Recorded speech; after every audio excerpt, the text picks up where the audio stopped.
మనుషులు అనేటోళ్ళు మనుషుల్లాగానే ఉండాలి. మనుషులు అనేటోళ్ళు జంతువులాగా ప్రవర్తిస్తే కుక్కకున్నంత విశ్వాసం కూడా మనిషికి ఉండదు. అవునా కాదా? బలుపు ఉండద్దు, మదం ఉండద్దు, కావురం ఉండద్దు, మౌనం ఉండద్దు. ఏది ఉన్నా దేవుడు బోలో శంకరుడే చూస్తాడు. ఇచ్చినోడు భగవంతుడు.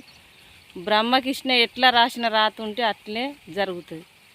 కానీ రాతో తీరు గీతో తీరు మన ఉరుకులాటో తీరు ఉంటే అది ఆ దేవుడు అనేటోడే చూస్తాడు. అవునా కాదా? ఉన్నా ఉన్నట్టే ఉండాలి, లేకున్నా ఉన్నట్టే ఉండాలి, తిన్నా తిన్నట్టే ఉండాలి, తినకున్నా తిన్నట్టే ఉండాలి.